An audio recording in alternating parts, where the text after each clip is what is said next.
Hello and welcome to Blockchain Gaming World with me, John Jordan. So in this video, I'm going to be having a look at the new meme project, and it's not games. It's around kind of collectibles, but you can kind of see how it will be used in games in future. So without going into massive amounts of detail about the meme token, it was basically a kind of joke thing that some people in the blockchain space were kind of larking around, and then kind of became a project. And basically, they created this coin called meme. It's an ERC20 token, and once you have it, you have to have actually at least one meme, which they're actually fairly expensive at the moment. They're about $700, I think. But you get this meme token, and then you stake it. So this is the meme kind of a web page, and you stake it into the smart contract of the project, and then you start earning these pineapples, and then you use your pineapples to purchase NFTs.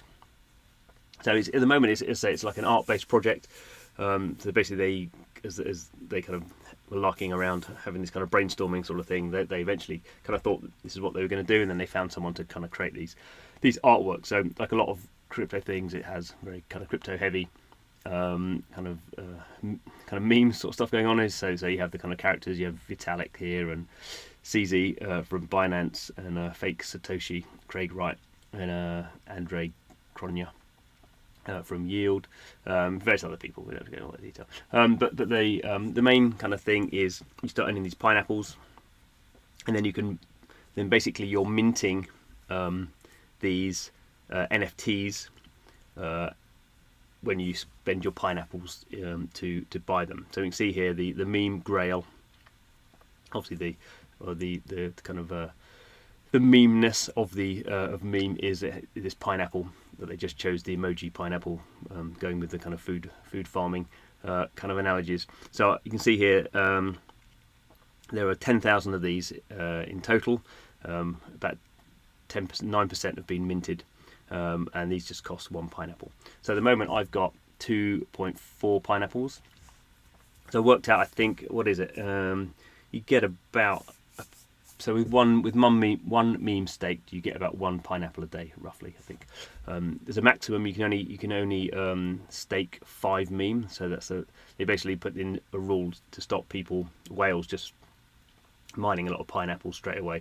So obviously, if you were a whale with lots of meme, you could have to basically set up different wallets. But you can only do 5 at a time. So if I want the Vitalik one, I need 10 pineapples, so we have to wait another probably week or so. And we can see here the different amounts that have been minted. So there's 1,000 of these ones, and then some of the other ones, the rarer ones, are already sold out. So there are only 100. Oh, this is a new one. Meme boy, 150 of those. I need 150 pineapples. Sorry, there's only 8 left. That's a new one that's just dropped. So these ones, this is Hayden. The guy invented Hayden Adams, the guy behind Uniswap. Those ones are sold out. There are only 100 of those. These ones, these are rare. These are rare drops. They only got 100 of those. Whereas these ones are common, and there are 1,000 of the common ones. Obviously, if you want to go and buy them, you can go buy them on OpenSea. They're ERC20 kind of standard NFTs. But what's interesting about meme is basically you own a token, an ERC20 token. Then you lock that into a system, and then you create. There's another kind of currency that you then use to mint these. And I think what's interesting is in future they've created these as a genesis, but they've started to work with other artists. And because basically once you've locked your meme in, you just keep making pineapple. Obviously pineapple becomes a commodity in of itself. It's not a tradable currency at the moment. I think there's plans for that, so people can just buy the pineapples without having to buy the meme tokens that mint them. But I guess with a lot of experiments, there's lots of ways it could go. But anyway, the point of this video is a bit of an overview. You can imagine in games you have a game currency that you lock into the system, and then there's another currency, and you unlock new characters. You can imagine these. The Vitalik being having some sort of attributes that would work in an RPG game, and I think they are planning a role-playing game around some of these cards. It will probably be a different drop, but you can kind of see it's just a different way of kind of building community, allowing supporters to, certainly early supporters, to kind of kickstart the system and gain some sort of rewards, but then everyone can kind of buy into it. So anyway, I'm just going to mint one of these for the purpose of the video, so just using MetaMask. I don't know how much the gas is going to be at the moment, so it's fairly expensive, because I am actually minting an NFT. I'm not buying this, I'm actually minting it. So it's going to be $8 worth, gas price 112 Gwei. So that's kind of one, I guess, kind of downside, but I guess if you're prepared to spend $700 to buy the coin in the first place, you have to live with that. So we'll just confirm that and see how it goes. So anyway, I do think we are seeing the start of a lot of interaction between DeFi and games, or DeFi and everything. But I think certainly one of the interesting trends that we've seen for a while, but is accelerating, is the interaction between ERC20 tokens, fungible tokens, cryptocurrencies, and NFTs, which are kind of unique, even though there might be 1,000 of them. Each one of them is unique with a different number on them. And they are, they are kind of fixed. But the interaction between these two different sort of tokens is people are experimenting with that, and I think it is pretty interesting. And we're going to see more of it. So that was the point of doing this video.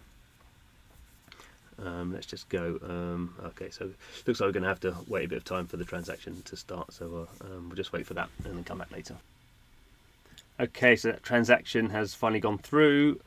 We can see that the number of pineapples has gone down by not quite one, because it went down by one and now it's gone up again, because obviously it goes up all the time.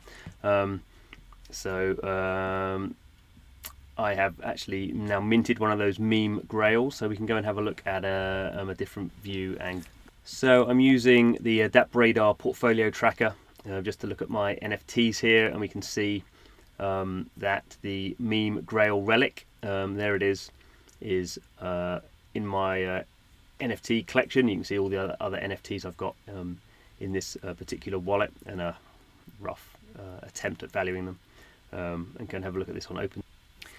So here we go on OpenSea, which is a third-party marketplace for Ethereum-based NFTs. So we can see here again the meme grail, as we kind of saw it before on the meme DApp, and we can see the maximum supply is 10,000, which we kind of knew. We can see it is the Genesis set pineapple, and the listings, the cheapest one of these is going for 0.04 ETH. So let's do try and do the maths on that. Is that about $4? More than that, isn't it? $10 maybe. Trying to do the maths. 312, yeah. About $12, something like let's say 10. So obviously there's a lot of these available. There's going to be 10,000 of them, and people are still minting them. And we can see this is the cheapest ones. Eric Liu is selling one up 0.4, 0.5, 0.5, 0.5. So probably not at the moment a good time to sell them. We can kind of see the gas fee was like, I paid, what was it, about $9. So they're basically just trying to cover their gas cost on that. But you kind of get the point of this is to get the idea how the meme system works. So obviously this is the cheapest NFT they're currently creating. It's only one pineapple. You can imagine as time goes on and they do different drops, kind of thing, with different artists, that some of these things are going to be have much more scarcity and going to drive, I guess, a lot more interest. So anyway, that was just a brief overview. I just thought the meme project was pretty interesting. I thought it was worth investigating. I think we'll see it in a lot of other projects. Certainly any project based around NFT could use a similar kind of staking and minting mechanic. It's quite elegant in that way. But thanks for watching the video. This is Blockchain Gaming World, YouTube channel all about blockchain games and what's going on in that crazy space. I hope you subscribe to the channel if you haven't already. Please do, and come back next time, see what's going on in the world of blockchain games.